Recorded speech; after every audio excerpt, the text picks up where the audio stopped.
வணக்கம். ஜெயலலிதா அவர்களுக்கு பிறகு அதிமுக சந்தித்த சவால்கள் மற்றும் எடப்பாடி பழனிசாமியின் வியூகங்கள் குறித்த நேரடி அலசல் இது. தமிழக அரசியலில் ஒரு தனிப்பெரும் சக்தியாக விளங்கியவர் ஜெயலலிதா. அவரது மறைவு அதிமுகவிற்கு ஒரு பேரிடியாக அமைந்தது. கட்சி ஒரு மிகப்பெரிய தலைமைத்துவ இடைவெளியை எதிர்கொண்டது. தொண்டர்கள் மத்தியில் ஒருவித குழப்பமும் கவலையும் நிலவிய காலம் அது. யார் அடுத்த தலைமை என்ற கேள்வி எழுந்தபோது பல திருப்பங்களுக்கு பிறகு எடப்பாடி பழனிசாமி அவர்கள் முதல்வராக பொறுப்பேற்றார். ஆரம்பத்தில் இது ஒரு தற்காலிக ஏற்பாடாக கருதப்பட்டாலும் எடப்பாடியார் தனது நிதானமான போக்கினால் கட்சியை தன்வசப்படுத்தினார். 4 ஆண்டுகால ஆட்சி பொறுப்பை எவ்வித இடையூறுமின்றி அவர் வெற்றிகரமாக கொண்டு சென்றது பலரையும் ஆச்சரியத்தில் ஆழ்த்தியது.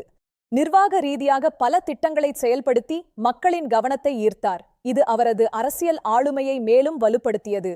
மறுபுறம் திமுகவின் வலுவான எதிர்க்கட்சித் தாக்குதல்களை அவர் தொடர்ந்து எதிர்கொள்ள வேண்டியிருந்தது. ஒவ்வொரு அடியையும் மிக கவனமாக எடுத்து வைத்த எடப்பாடி பழனிசாமி இன்று கட்சியின் தனிப்பெரும் தலைவராக உருவெடுத்துள்ளார். தமிழக அரசியல் என்பது எப்போதுமே திமுக மற்றும் அதிமுக ஆகிய இரு துருவங்களைச் சுற்றியே சுழன்று கொண்டிருக்கிறது. தற்போது ஆட்சியில் உள்ள திமுகவை எதிர்கொள்வது அதிமுகவிற்கு ஒரு மிகப்பெரிய சவாலாகவே இருந்து வருகிறது. மக்களின் பிரச்சனைகளை முன்னிறுத்தி அதிமுக நடத்தும் போராட்டங்கள் அக்கட்சி இன்னும் உயிர்ப்புடன் இருப்பதை காட்டுகிறது. எம்.ஜி.ஆர். காலம் முதல் அதிமுகவின் பலமே அதன் விசுவாசமான தொண்டர்கள்தான். அவர்கள் இன்றும் தளராமல் உள்ளனரா? கிராமப்புறங்களில் அதிமுகவிற்கு இருக்கும் செல்வாக்கை எந்த கட்சியாலும் எளிதில் அசைக்க முடியாது என்பது ஒரு நிதர்சனமான உண்மை. இளைஞர்களை ஈர்ப்பதில் அதிமுக தற்போது கூடுதல் கவனம் செலுத்தி வருகிறது. இது 2026 தேர்தலுக்கு மிக முக்கியமானதாக அமையும். கட்சிக்கு வெளியே உள்ள எதிரிகளை விட கட்சிக்குள் இருந்த பிளவுகள்தான் அதிமுகவை அதிகம் பலவீனப்படுத்தின. ஓ. பன்னீர்செல்வம் மற்றும் டி.வி. தினகரன் ஆகியோரின் விலகல் தென் மாவட்டங்களில் சில பாதிப்புகளை ஏற்படுத்தியது.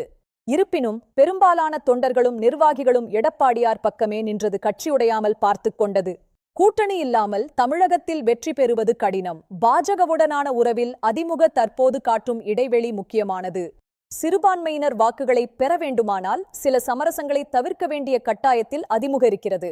பாமக மற்றும் பிற சிறிய கட்சிகளின் ஆதரவு வட மாவட்டங்களில் அதிமுகவின் வெற்றி வாய்ப்பை உறுதி செய்யும் காரணிகளாகும். 2026 ஆண்டு மீண்டும் ஆட்சிக்கு வர வேண்டுமானால் அதிமுக இன்னும் பல அதிரடி மாற்றங்களை செய்ய வேண்டும். மக்களின் அன்றாட பிரச்சினைகளுக்காக போராடுவதுடன் புதிய மற்றும் கவர்ச்சிகரமான வாக்குறுதிகளையும் அவர்கள் முன்வைக்க வேண்டும்.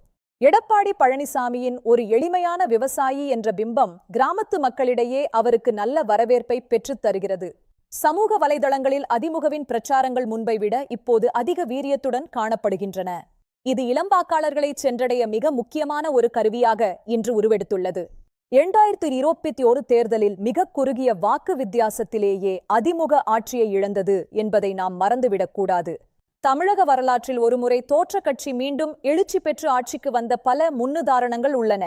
அந்த வரிசையில் அதிமுகவும் 2026 ஒரு மிகப்பெரிய சாதனையை செய்ய காத்திருக்கிறது என்று அக்கட்சியினர் நம்புகின்றனர்.